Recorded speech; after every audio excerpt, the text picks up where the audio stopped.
Bismillahirrahmanirrahim. Assalamualaikum warahmatullahi wabarakatuh.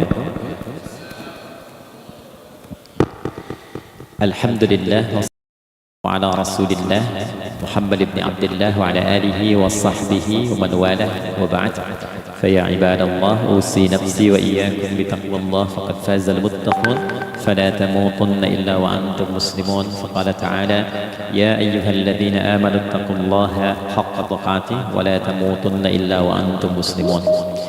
Keluargaku sekalian yang terhimpun di dalam Pertagas, Pertamina Gas, kita mengawali dengan bermohon kepada Allah semoga siapapun yang berada di ruangan ini atau terhubung dalam kajian ini, semoga senantiasa dijaga, diberkahi dan dilindungi dalam kebaikan oleh Allah Subhanahu wa taala. Kita doakan yang bertugas di luar kota. Tadi saya dengar info juga Pak Direktur sedang di Semarang, semoga giat dimudahkan oleh Allah dan semoga diberikan keberkahan. Ada satu bagian yang penting amanat Nabi di hadis Muslim pada satu sifat kepemimpinan, bahwa di antara sifat pemimpin dan yang dipimpin itu harus selalu membangun kekompakan dengan nilai cinta dan doa. Ini yang sering dilupakan. Nabi pernah menyampaikan, dan penyampaian ini, hadis ini didokumentasikan oleh Imam Muslim dalam satu kalimat yang singkat, padat tapi mengikat. Khiyaru a'immatikum man tuhibbunahu wa yuhibbunakum. Pemimpin yang baik itu adalah pemimpin yang kalian mencintainya dan ia pun mencintai kalian. Nah, membangun cinta itu salah satu jembatannya dengan doa. Oleh karena itu, di antara doa yang dianjurkan saat Anda memulai pekerjaan, itu bukan hanya untuk pribadi, lancarkan pekerjaan saya, tapi juga sehatkan pimpinan saya. Pimpinan mendoakan sehatkan anggota saya, sehingga semua itu melahirkan sifat harmoni yang memberikan kenyamanan dan kebahagiaan dalam bertugas. Nah, izinkan saya mengawali dengan itu dulu, karena itu di antara sunnah yang seringkali terlupakan, sehingga bekerja itu lebih banyak dilakukan dengan tekanan menyelesaikan tugas dibandingkan dengan rasa cinta untuk bisa memberikan nilai ibadah di dalamnya. Yang kedua, semoga sholat kita diterima oleh Allah Subhanahu wa taala. Nah, yang kedua ini tidak cukup dengan amin, kita harus tahu dulu standar penerimaan itu seperti apa. Dan yang kedua, kenapa harus sholat? Ini poin pokoknya. Mengapa sih umat Islam itu cukup hanya misalnya dengan bersyahadat saja dipandang sudah berislam, lalu berbuat baik? Kenapa mesti ada sholat? Kenapa bahkan yang pokok sampai 5 waktunya? Dan jumlah rakaatnya pun diatur sedemikian rupa, sampai teknisnya pun dijelaskan dengan rinci. Saking rincinya, bila ada yang menyimpang dari rincian itu, maka dianggap sholatnya tidak sah dan mesti diulang.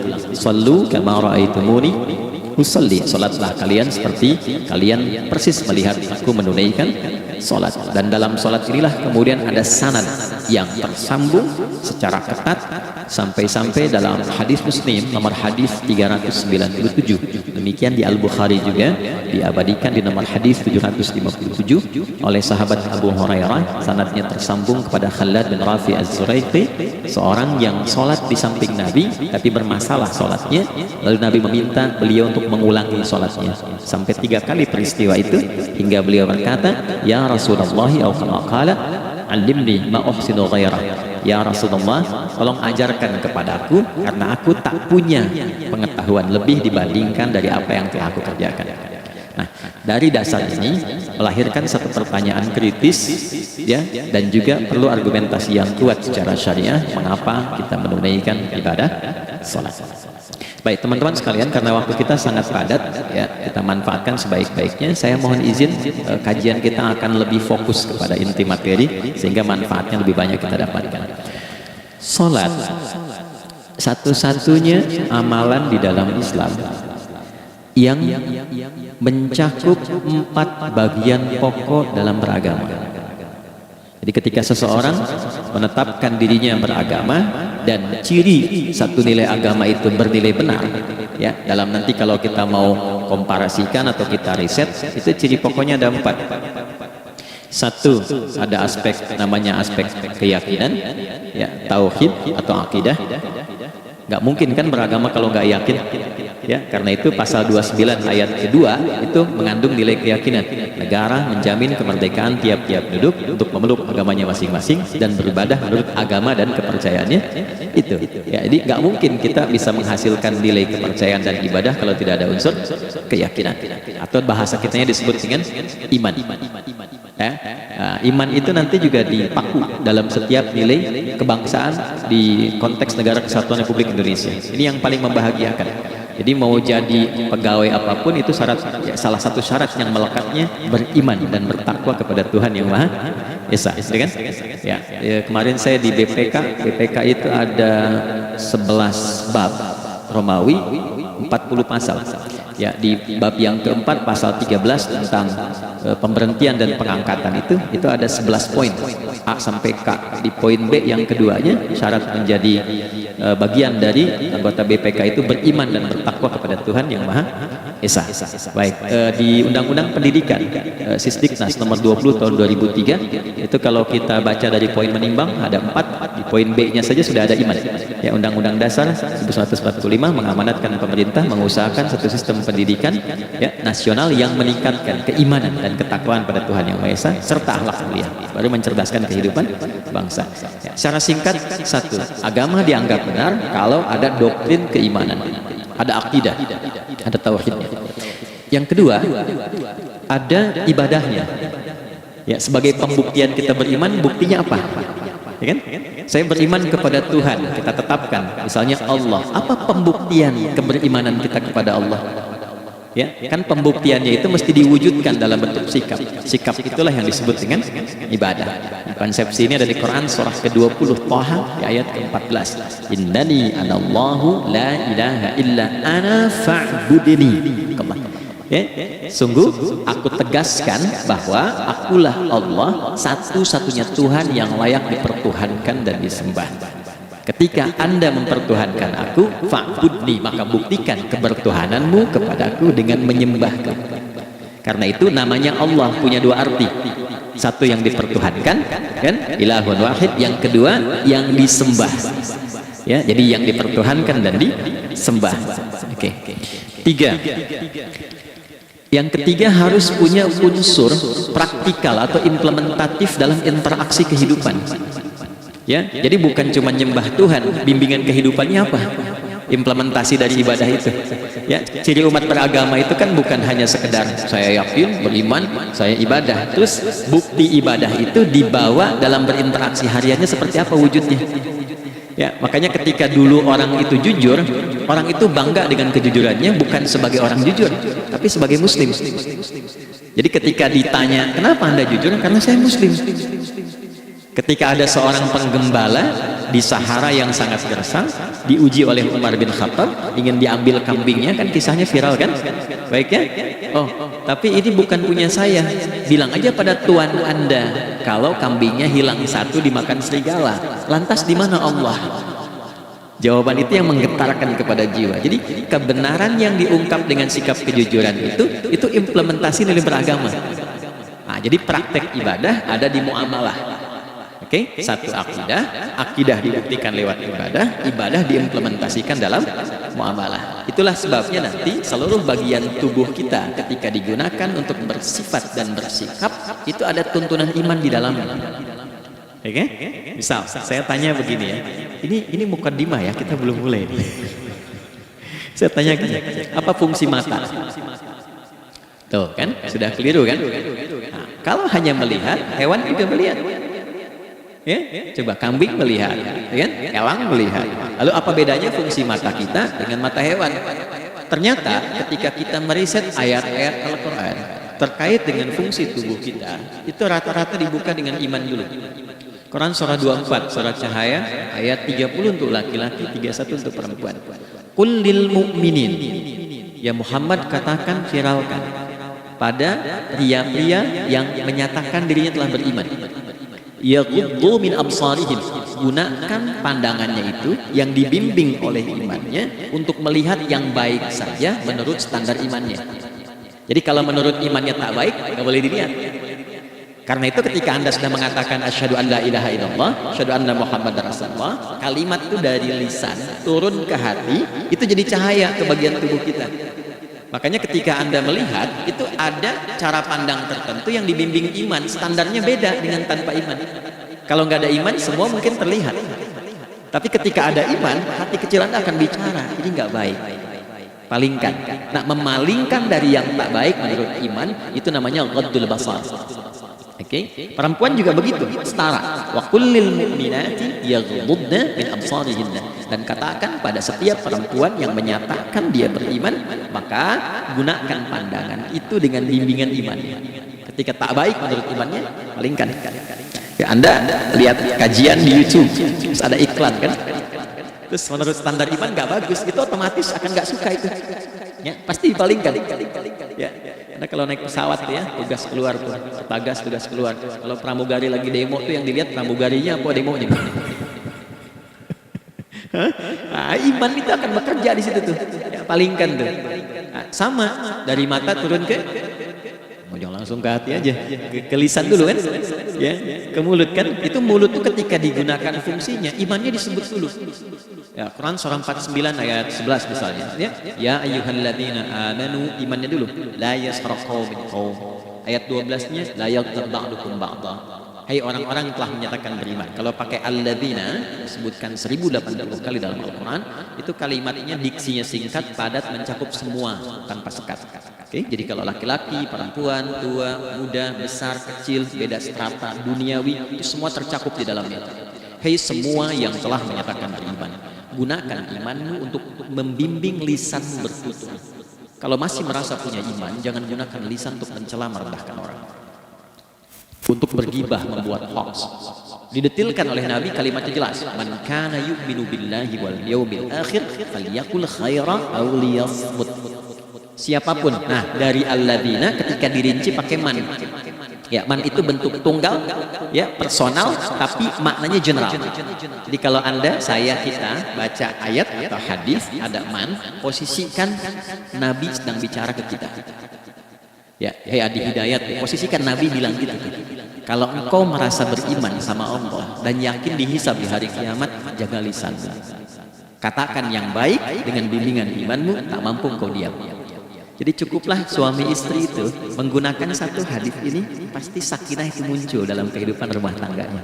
Ya, itulah sebabnya kenapa sakinah didahulukan dibanding mawaddah. Hati-hati ya, Mbak, walaupun namanya sakinah nggak ada ini, nggak akan datang tuh ketenangan tuh. Ya, ada yang tahu nggak rahasianya? Kenapa sakinah duluan dibanding mawaddah?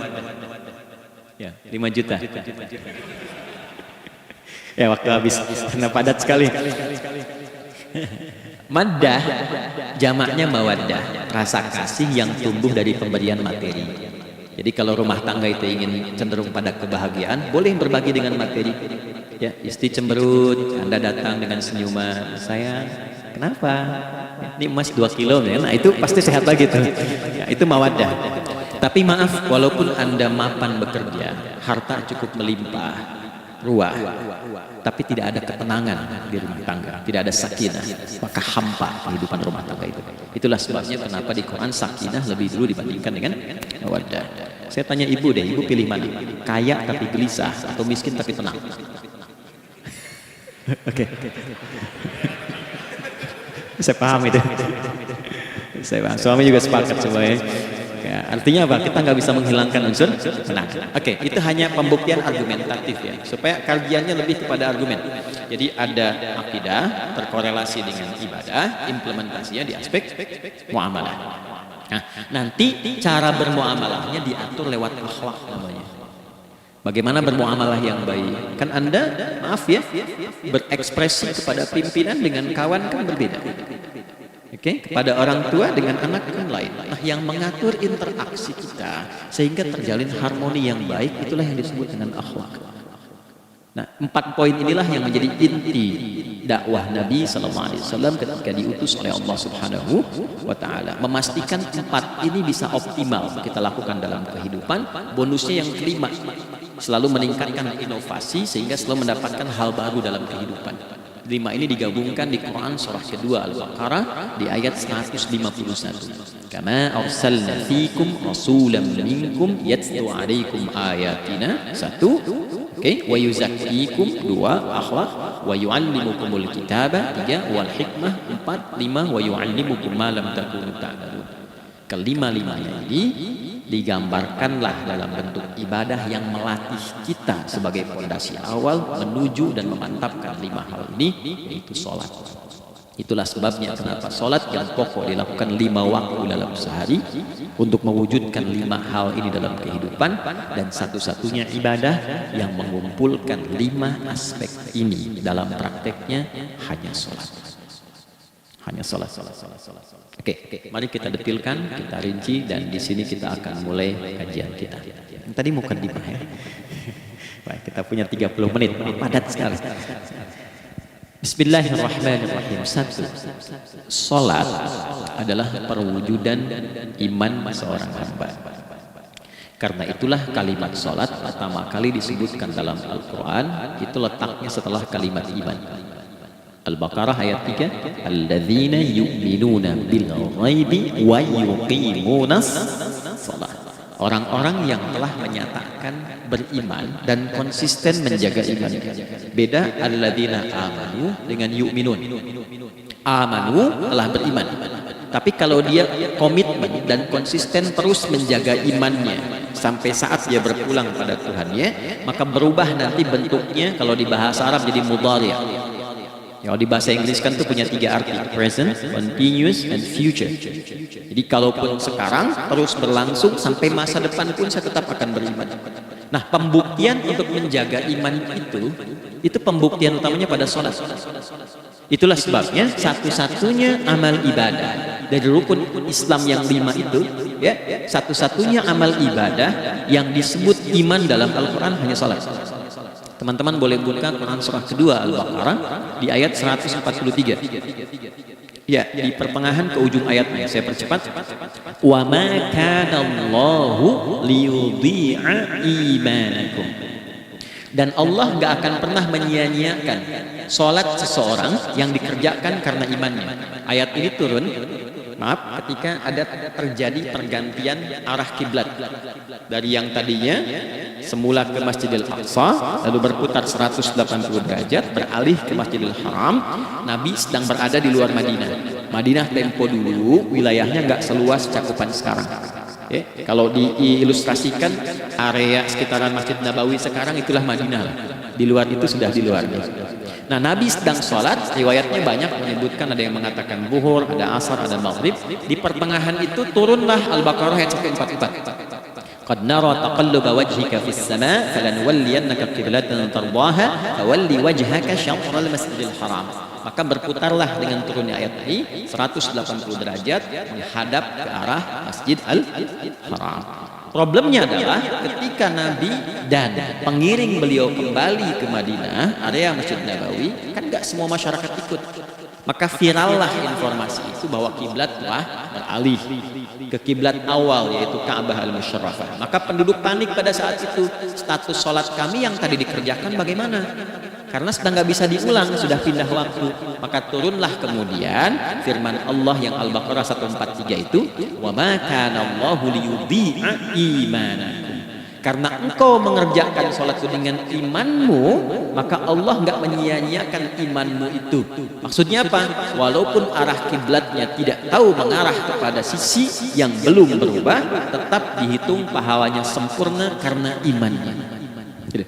Nah, ini nanti yang menjadi landasan turunnya Al-Baqarah ayat 115. Walillahil masyriq wal maghrib fa aina ma tuwallu fathamma wajhullah. Kalau Anda sedang tugas nanti di lapangan, lalu sulit menemukan arah kiblat, aplikasi susah karena sinyal nggak masuk misalnya, oke, kemudian juga matahari agak remang-remang sehingga sulit untuk terlihat patokannya, maka dengan keyakinan, dengan iman itu menghadaplah ke arah yang kita yakini, maka berlakulah Al-Baqarah 115. Di saat itu diterima amal ibadah kita sama dengan yang menghadap kiblat dengan dasar imannya. Oke. Nah, pengertian terbaliknya, mafhum mukhalafahnya, maka Nabi mengatakan al-farqu bainal mu'min wal kafir tarkus shalah. Beda antara orang yang beriman dengan yang belum beriman adalah pada sholatnya. Jadi kalau ada orang mengatakan sudah beriman dan tidak menunaikan sholat, ini artinya keimanannya belum diakui sepenuhnya oleh Allah Subhanahu wa taala. Jelas ya? Halo, kenapa sedih begini? Maaf, saya terlalu cepat nggak? Enggak ya? Baik. Jadi dalam poin ini penting pembedanya di sholat. Itulah sebabnya kenapa dari kecil kan, usia sekian, dari mulai 3 ke arah 7 tahun contohkan. Ya, orang tuanya sholat bentangkan sejadah. Kalau bisa, kalau anak sudah mulai suka tuh kasih model sejadah yang anak-anak sukai bentuknya. Ya, dulu ada anak saya senang model mobilan, saya tidak sebutkan supaya tidak endorse gitu ya. Dikasih sejadah dengan pola itu, dia senang tuh ikuti. Kita nggak minta sholat, dia datang sendiri. Ya, nanti setelah mulai 7 tahun kan baru diajarkan dengan baik, diajak ke masjid kalau yang laki-laki. Demikian seterusnya. Ya, mengapa dari awal dituntun seperti itu? Untuk memberikan sebuah penguat bahwa penjagaan iman dimulai dari sejak dini. Ya. Tapi di Indonesia saya perhatikan kelasnya sudah advance. Ya, TK sudah manasik gitu.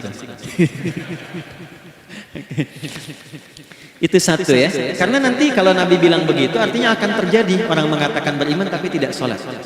Ya, makanya keras dari awal Nabi katakan bahwa pembeda antara orang yang beriman dengan yang baru klaim beriman itu pada sholatnya.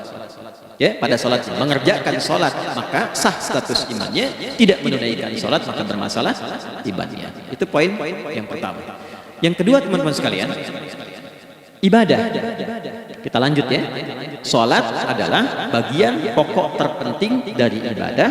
Nah, di sini kita akan mulai membuka sedikit rahasia terkait dengan aspek ibadah ini. Teman-teman sekalian, ternyata sholat ini ketika oleh Allah diturunkan dalam Al-Quran, dalam konteks penunaian ibadah, bukan berarti hanya mengkoneksikan atau mengkorelasikan hubungannya dengan iman saja, bukan. Karena saya beriman, saya buktikan ibadah nyembah Allah lewat sholat. Dalilnya Quran surah ke-20 ayat 14. Innani anallah la ilaha illa ana. Aku tegaskan akulah Allah, gak ada Tuhan yang layak dipertuhankan dan disembah kecuali saya. Fa'budni, kalau Anda telah menyatakan beriman padaku, buktikan keberimananmu dengan menyembah saya dalam ibadah. Bentuknya bagaimana ya Allah? Teruskan ayatnya. Wa aqimis sholata. Tunaikan sholat sebagai bukti ibadah itu lidzikri, sebagai zikir kepada aku. Jadi korelasi antara ibadah dengan iman sudah kita sebutkan dalilnya. Sekarang ibadahnya tersendiri ketika ditunaikan, apa manfaat dari ibadah itu? Mengapa mesti ada 5 waktu dan apa turunan manfaatnya dalam kehidupan kita? Kalau kita mengerjakan itu, dampaknya kepada kehidupan kita apa? Nah, inilah indahnya di dalam Islam, dijelaskan dalilnya, diberikan contohnya, diberikan alasannya, dan yang paling indah, diberikan penjelasan dengan detail tentang manfaat-manfaatnya. Ini tidak ditemukan di dalam konsep keyakinan manapun. Kalau teman-teman boleh mau riset silahkan. Ada nggak satu keyakinan agama tertentu yang dari ibadahnya itu diatur? Cara memulainya, bacaannya, detailnya, manfaatnya, waktunya, sampai dengan hasilnya, sampai kiamatnya. Ini menunjukkan bukan karya manusia. Bukan karya manusia. Kalau karya manusia setiap orang bisa buat itu. Ya, ketika ini menunjukkan bukan karya manusia, maka pertanyaannya dengan cara apa lagi Allah memberikan pembuktian pada kita bahwa Ia Tuhan yang hak yang harus kita sembah. Kalau sudah paham, mari kita rincikan turunan tentang sholat ini. Kita mulai satu-satu teman-teman sekalian dari waktu sholat. Seperti kita ketahui, waktu sholat ada 5. Tapi yang sering kita dapati dari yang 5 ini tidak semua orang mengetahui tentang makna dari nama dan pembagian di waktu ini. Yuk kita mulai rincikan. Sholat yang pertama namanya apa? Gak usah khawatir, menang gak dapat hadiah kalau benar. Salah juga keterlaluan. Oke, 1 subuh. Dia satu-satunya nama salat yang punya 2 nama ya, subuh dan fajar. Oke, Pak Fajar, Pak waktu salat. 2 zuhur. 3 asar. 4 maghrib, 5 isya. Oke, rumus hitungannya 24 434 ya. Rumus bilangannya 24 434. Kalau mau tanya nomor koneksi dengan Allah 24 434, 2 subuh, 4 zuhur, 4 asar, 3 maghrib, 4 isya. Oke, pertanyaannya apa artinya nama itu? Selama ini jangan-jangan kita hanya tahu namanya tapi tidak memahami maknanya. Itu poinnya. Oke. Sekarang mari kita mulai. Izin saya tidak punya kemampuan untuk menuliskan ya karena memang saat ini terbatas, tapi kalau diperkenankan bisa kita coba uraikan sedikit. Baik. Ya, bismillah. Jazakallah khair. Mohon fokus baik-baik karena waktunya tinggal 21 menit lagi. Izin saya pastikan dulu ya supaya terlihat dengan baik. Ibu kelihatan di sana? Bagus. Saya kira itu hanya di Sumbawa Barat. Ternyata di Pertagas pun perempuan-perempuannya imannya luar biasa. Maksudnya belum saya tulis sudah kelihatan. Ya, imannya luar biasa. Oke, kita mulai dari yang pertama ya, 5 waktu sholat. Kita mulai dari 1 dulu. Subuh, teman-teman saya turunkan dulu ya. Izinkan saya tulis pakai bahasa Arab dulu supaya gampang. 1, dia punya 2 nama, yang ke Arab ya. Kalau yang ini yang ke Hindi. Ada yang di admin di komputer pasti tahu. Ada Fajr. Kata subuh ditemukan di Al-Quran surah ke-81 At-Takwir ayat 18. Kalau keliru tolong diingatkan. Was-subhi idza tanaffas. Quran surah 81 ayat 18. Ya. Nggak usah di ilmu utak-atik ya. Oh ini kenapa 81 kalau dibalik 18? Itu cocok logi. Abaikan aja itu. Fajar agak banyak di Quran terkait dengan nama sholatnya ada di Quran surah ke-17 di ayat 78. Optimis salat liduluki syamsi ila ghasaqil laili wa qur'anal fajr. Inna qur'anal fajri kana mashhuda. Yuk kita mulai ke maknanya dulu. Ingat rumusnya ya. Rumusnya ini selalu begini rumusnya. Aqidah selalu punya korelasi dengan ibadah. Ibadah selalu punya korelasi dengan muamalah, interaksi harian kita. Muamalah hiasannya adalah akhlak. Nah, barulah kemudian di sini muncul inovasi dalam kehidupan, hal yang baru. Hidup ya, yang mengacu pada 2 kebahagiaan yaitu dunia dan akhirat. Ya, konsepsi ini nanti ditemukan di Quran surah ke-2 Al-Baqarah ayat 201 dan menjadi doa paling favorit umat Islam Indonesia saat ini. Rabbana atina fid dunya fil akhirati. Oke, ya cukup. Subuh. Ini rumus dasarnya. Dari akidah kita beriman, pembuktian imannya lewat ibadah salat. Apa hubungan salat dengan aktivitas harian kita? Subuh asalnya terkorelasi dengan kata asbah. Oke? Asbah itu asalnya sesuatu yang sudah siap dengan rencana yang matang. Baik, orang Arab tuh kalau bertanya begini, kaifa asbahta ya akhi? Kaifa asbahti ya ukhti? Bagaimana kabarmu di pagi ini? Itu bukan hanya nanya kabar kesehatan. Beda dengan kaifa haluk, beda. Ya, itu bertanya bagaimana kabarmu hari ini, aktivitasmu bagaimana? Lancar, sudah siap, planning bagus dan sebagainya. Ya, itulah sebabnya ketika Allah bersumpah dengan awal waktu, penandanya adalah planning kegiatan. Ya, was-subhi, dan aku bersumpah demi waktu subuh, awal mula untuk berkegiatan, idza tanafas, apabila sudah mulai bergerak bersamaan dengan nafas yang keluar itu, maka sudah jelas rencana yang dibuat. Ya, jangankan kita, semua alam itu, semesta itu seluruhnya bukan hanya bertasbih, tapi beraktivitas dalam tasbihnya. Di waktu subuh, matahari sudah mulai bersinar kan? Ya, dan sinarnya mengambil manfaat, mengandung nilai manfaat, memecah keheningan malam dan menghilangkan kegelapannya. Gelap mulai hilang, datang kemudian sinar yang memberikan kita bimbingan untuk beraktivitas. Tumbuhan dimulai waktu itu sudah mengeluarkan oksigen, menyerap karbon dioksida. Saya waktu di Utrecht, di Delft di Belanda, ya, saya coba ingin membuktikan, kan adzan nggak terdengar keluar ya. Jadi sebelum waktu subuh itu saya keluar, kebetulan flatnya waktu itu dekat area hutan yang agak rimbun, enak, udaranya bagus. Itu sebelum subuh terasa karbon dioksida. Walaupun cuma beda hampir 1 menit, tapi begitu masuk waktu subuh keluar kesegaran yang luar biasa. Oksigen yang keluar. Ya, ini kan nggak mungkin kalau kuasa Allah itu nggak mungkin terjadi seperti ini kalau bukan kuasa Allah Subhanahu Wa Taala. Tapi poinnya adalah yang bicara begini Quran. Nah sekarang yang ingin saya katakan adalah alam semesta dalam konteks seperti matahari, kemudian tumbuhan, binatang, ayam bahkan mulai berkokok punya planning yang teratur. Masa kita makhluk yang dihisap itu nggak teratur, nggak punya perencanaan? Maka subuh itu mengajarkan kepada kita jangan sampai ada orang Islam yang punya keimanan lalu menunaikan sholat. Diajarkanlah oleh Allah setiap masuk subuh itu harus punya agenda yang jelas, planning yang terukur. Jangan terjadi mengaku muslim beriman tapi nggak jelas perencanaan hidupnya. Jam 7 mau di mana? Jam 8 kerjakan apa? Anda dari sini ketemu 7 ke 4 atau setengah 8 ke setengah 5, 8 jam kerja. Oke? Berangkat jam berapa? Petakan di jalan macetnya di sebelah mana? Ukur sampai kantor tiba jam berapa? Apa yang mau dikerjakan di kantor? Itulah Islam, itulah subuh. Sehingga tidak ada satupun orang Islam di era Nabi mengajarkan beraktivitas kecuali terukur dan teratur. Bahkan Nabi memulai itu evaluasinya di malam hari. Sehingga turun di antara surah Al-Insyirah itu ada ayat yang tegas menyatakan di ujungnya fa idza faraghta fansab. Evaluasi yang telah berlalu di malam hari, evaluasi ini menyeluruh sampai ke zikirnya. Dicatat nih.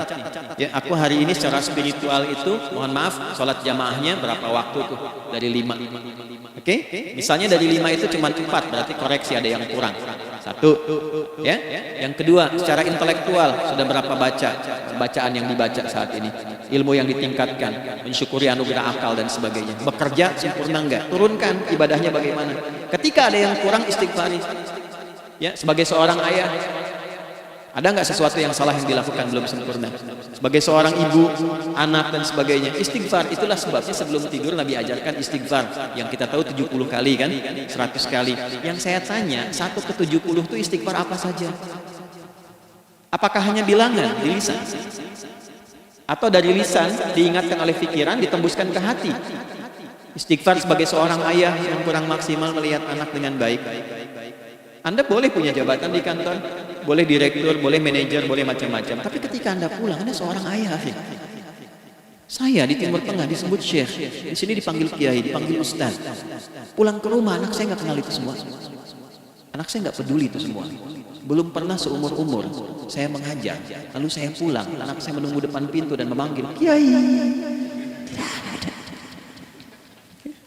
Dia ingin ayahnya, ingin ayahnya. Kenapa nggak kita hadirkan istighfar pertama kita itu karena kita kurang perhatian. Kurang perhatian kepada anak saya. Saya kalau pulang tengah malam dan semua tertidur, saya lihat satu-satu. Perbaiki cara tidurnya, doa, lihat satu-satu, minta ampun sama Allah. Dan ya kadang sebelum mengalirkan air mata kita nggak bisa tidur karena nggak tahu nanti ketemu lagi nggak di akhirat. Itu poin yang paling penting. Jadi istighfar pertama itu untuk diri kita ketaatan pada Allah, untuk diri kita sebagai anak pada orang tua, sebagai suami punya tanggung jawab istri atau sebaliknya, demikian seterusnya. Nah itu kalau sudah kita bisa lakukan, dievaluasi, direncanakan besoknya. Fa idza faraghta fansab, direncanakan lagi yang berikutnya, besok mau ngapain, tulis malam. Kalau kita biasakan begitu tidurnya enak. Karena nggak ada beban, damai hidupnya.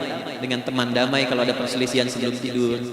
Ya, jadi nggak ada orang mengigau itu masalah-masalah kehidupan dunia yang belum tuntas. Ini dunia saat maaf terjaga bermasalah, saat tidur pun masih bermasalah. Gara-gara kamu nih, kapan istirahatnya?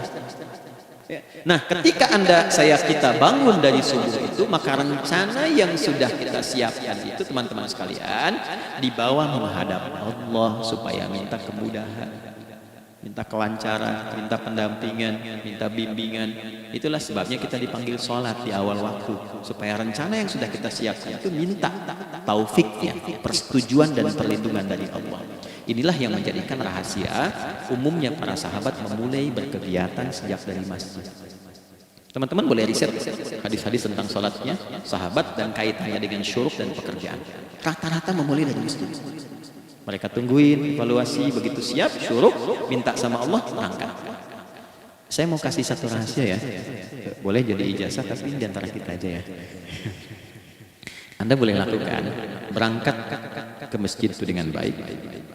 Terus minta misalnya, ya Allah, kau perintahkan aku untuk berikhtiar, sekarang aku lakukan. Kau perintahkan aku untuk merencanakan, sekarang aku ikhtiarkan. Mohon lindungi, mudahkan, dan berikan bimbingan terbaik untuk mendapatkan hal yang wajar, halal, baik, dan kau baik. Anda berangkat, pulang. Sebelum nyampe rumah, mampir dulu ke masjid. Masjid terdekat dari rumah itu. Sholat 2 rakaat, itu. Ya, sholatnya bisa sholat wudhu, tahiyatul masjid, dan sebagainya. Setelah itu pulang. Doa dulu habis sholat. Ya Allah, aku telah berikhtiar seperti apa yang telah Engkau perintahkan. Sekarang aku memohon rizki darimu seperti apa yang telah Engkau janjikan. Kalau dengan semua ikhtiar ini belum cukup menurunkan rizki darimu, maka mohon tunjukkan padaku saat ini dengan cara apa lagi aku mesti berikhtiar. Oke? Silahkan Anda pulang dengan suasana itu ke rumah dan lihat apa yang terjadi. Rasakan bedanya, bedakan rasanya, dan pasti terasa bedanya. Gak ada kesan yang lain pada jiwa. Jadi yang dibawa ke rumah itu bukan aura kantor, bukan aura jalan yang macet, tapi ada ketenangan, kenyamanan, dan kenikmatan. Kalau teman-teman mau pakai sunnah sahabat ini dalam dunia pekerjaan dan Anda lakukan, coba sehari ini saja, rasanya pasti beda. Ya, ini bagian pertama. Nah, ketika kita ingin datang menghadap Allah dan mulai membawa rencana kita, kan perlu isyaratnya kan, kapan dimulai? Gak bisa tiba-tiba saya bangun jam 3 langsung sholat subuh, kan tidak begitu, ya kan? Mesti ada satu sinyal dulu, yang dari sinyal itu ada feedback pada diri kita untuk merespon, gitu kan? Nah, pancaran respon atas sesuatu yang memancar akibat satu hal yang terjadi. Kalau di gaya itu kan, kalau ada gaya gerak, gaya dorong kan? Ya, kalau nggak salah F1 sama dengan F2 kan? Nah, gaya gerak sama dengan gaya dorong. Nya dikit, bunyinya kecil kan? Kencang bunyinya kencang. Terus ada F berbanding lurus dengan P, Pascalnya. Gaya berbanding lurus dengan kanan, kan? Semakin banyak gaya semakin tertekan. Respon yang muncul ketika ada satu misalnya gaya, tapi responnya sifatnya materi sifatnya. Ya, misal kalau Anda mau mengebor air, kan? Kemudian keluar terpancar dari bawah itu keluar misalnya air, itu namanya infajar. Infajar. Dalilnya Quran surah kedua ayat 60. Wa idzistasqa Musa liqaumihi faqulna idrib bi'asaka hajar fajarat min 12 aina. Nabi Musa kata Allah itu kaummu 12 suku minta mata air dan enggak tanggung, setiap sukunya minta satu, katanya supaya enggak rebutan. Maka Allah firmankan, pukulkan tongkatmu yang kayu. Lihat diksinya detil sekali. Pukulkan tongkatmu yang kayu ke batu itu, maka batu itu akan terbelah dan mengeluarkan pancaran 12 mata air. Ya, tongkat kayu dipukulkan ke batu, batunya yang hancur. Karena Musa seorang nabi, kan? Anda punya tongkat emas, pukulkan ke batu, maka keluar 12 air mata. Ya. Nah ini infajar. Kalau respon yang keluar itu respon buruk, misal dalam nafsu, kan suka ada trigger ya yang memancing respon, terus nafsu keluar kan? Ya, apa saja itu? Lihat gambar yang nggak bagus, nafsu keluar, kan? Lihat sendal bagus, nafsu keluar, macam-macam ya. Nah itu fujur namanya. Fujur. Hurufnya masih sama, cuma bentuknya berbeda. Fa, jimnya masih ada waw, ada ra. Fujur. Quran surah 91 di ayat 7 sampai 10. Wa nafsi wa ma sawwaha fa alhamaha fujuraha wa taqwaha. Fujur tembus ke nafas, nafas memerintahkan yang buruk disebut su. Nafas ketemu su jadi nafsu. Makanya nama lain fujur itu nafsu. Dalilnya Quran surah 12 ayat 53. Wa ma ubarri'u nafsi innan nafsa la'ammaratun bisu. Ya. Maratum bisu'i illa ma rahima rabbi. Oke, nafas ketemu su. Teruskan. Tapi kalau pancarannya pada sifat yang baik. Oke? Membelah sesuatu yang gelap jadi baik, terbuka, memancarkan respon panggilan yang baik, maka berubah katanya menjadi fajar. Oke? Matahari diperintahkan oleh Allah, perintahkan membelah kegelapan malam. Keluarlah sinar pertamanya, disebutlah fajar. Kenapa? Karena ada respon kebaikan keluar darinya. Baik, perhatikan baik-baik Quran surah kedua ayat 187. Wa kulu washrabu hatta yatabayyana lakumul khaytul abyadu minal khaytil aswadi minal fajr. Itu untuk matahari. Kita lagi tidur enak-enak, sudah nyiapin rencana malam-malam, tiba-tiba ada panggilan, Allahu Akbar, Allahu Akbar.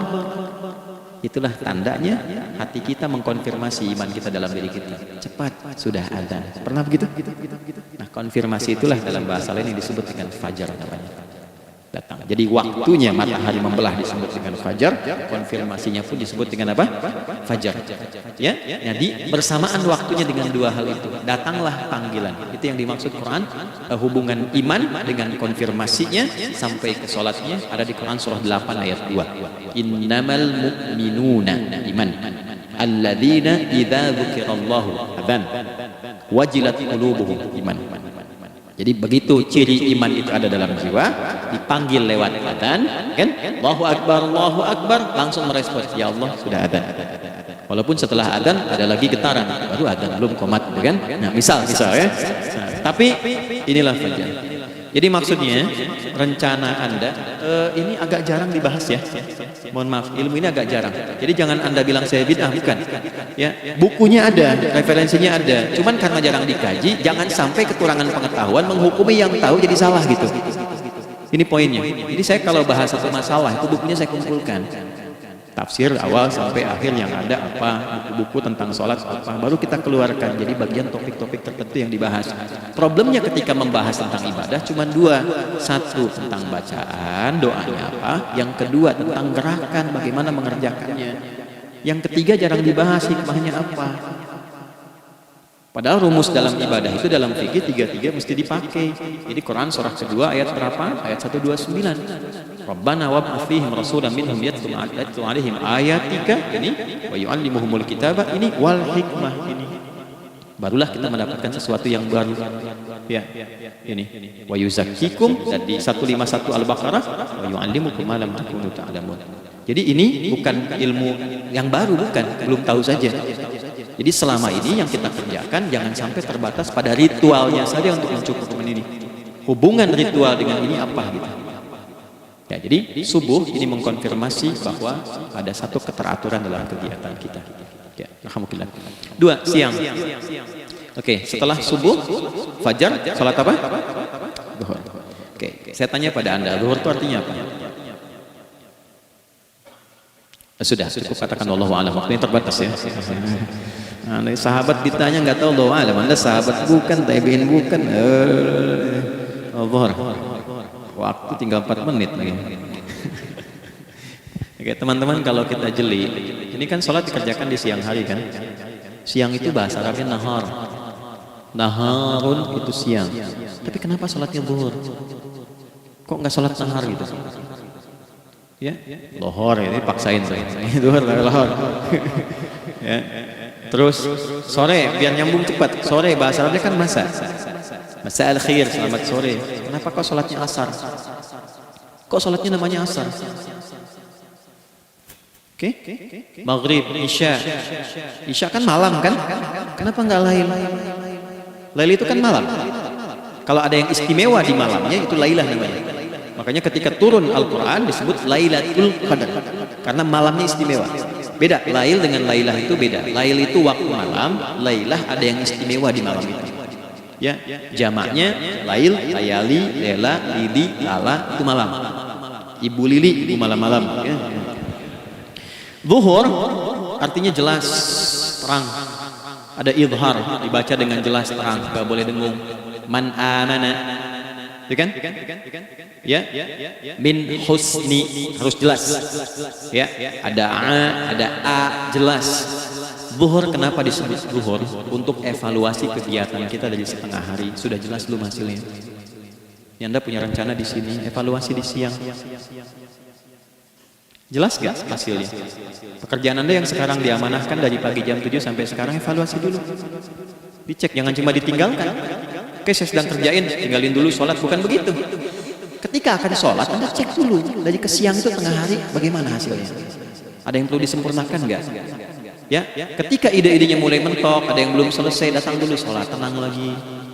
Saat tenang itulah dirumuskan kembali pelan-pelan. Kan lumayan dari jam 12 sampai jam 1. Diisi dengan baik, lihat, itu baru dunia. Kan kita ngejar ini juga. Karena nanti ayat 200-nya, ada yang cuma ngejar ini. Wa minan nasi may yaqulu rabbana atina fid dunya. Bukan, kalau nggak hafal diam aja. Wa minan nasi may yaqulu rabbana atina fid dunya wa ma lahu fil akhirati min khalaq.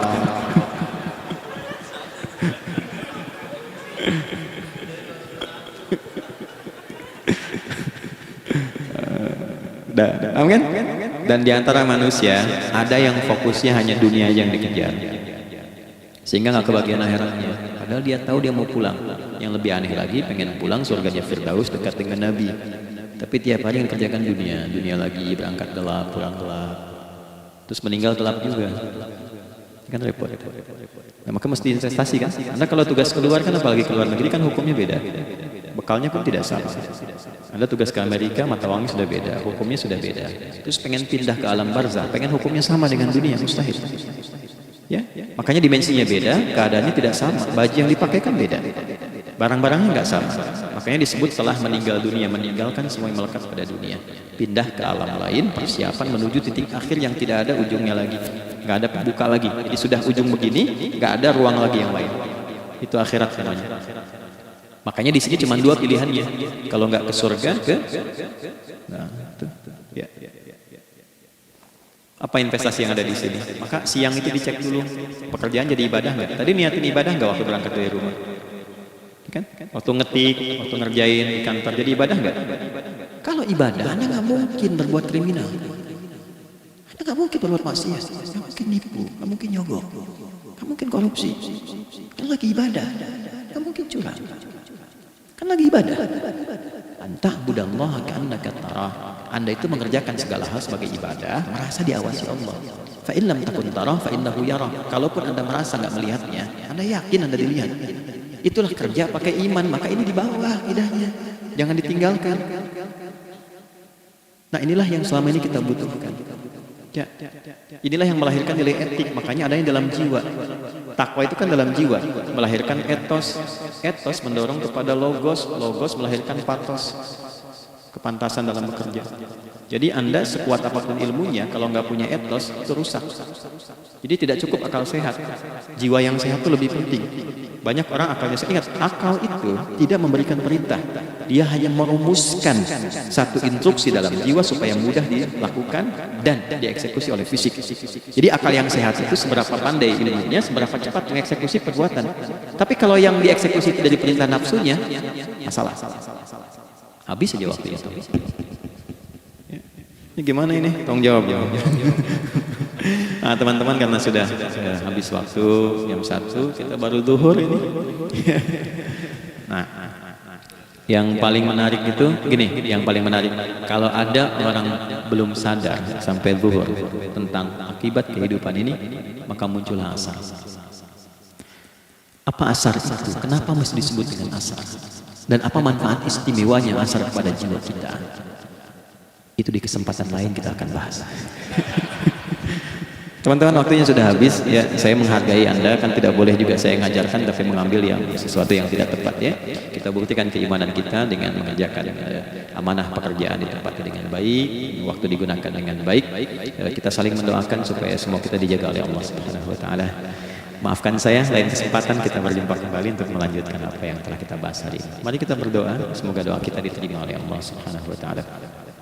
اللهم تقبل منا إنك أنت السميع العليم وتب علينا إنك أنت التواب الرحيم نحمدك كما علمتنا أن نحمدك ونشكرك شكرا كما علمتنا أن نشكره أنت المقدم وأنت المؤخر بيدك الخير إنك على كل شيء قدير. Ya Allah, kami memujimu seperti Engkau mengajarkan kami untuk memuji dan bersyukur atas segala nikmat-Mu seperti Engkau bimbing kami untuk mensyukuri segala nikmat-Mu. Allahumma salli wa sallim wa barik ala habibikal karim rasulika al-mustafa al-amin sayyidina Muhammadin wa ala alihi wa sahbihi ajma'in. Ya Allah, anugerahkan kami kemampuan untuk terus bersalawat pada Rasulullah, sehingga dengan itu kami mendapatkan kemampuan yang baik untuk meneladani kemuliaan beliau dalam beraktivitas kehidupan.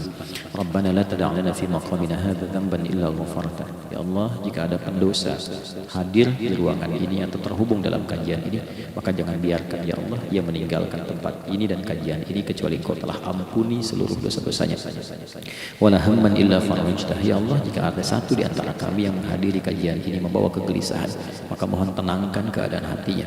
Wala asiran illa yassartah, jika ada yang sedang diliputi oleh kesulitan maka mudahkan, ringankan dan hilangkan seluruh kesulitannya. Wala maridan illa syafaitah, dan bila ada di antara kami yang diuji dengan penyakit maka mohon angkat dan sembuhkan penyakitnya. Rabbana atina fid dunya hasanah wa fil akhirati hasanah wa qina adzabannar. Sallallahu alaihi wasallam Muhammad wa ala alihi wa sahbihi ajma'in wa akhiru da'wana subhanakallahumma rabbana wa bihamdika nashhadu an la ilaha illa anta nastaghfiruka wa natubu ilaik. Alhamdulillahi rabbil alamin. Nasrullah fathun qarib basyiril mu'minin. Terima kasih untuk semuanya. Mohon maaf kami langsung pamit. Assalamualaikum warahmatullahi wabarakatuh.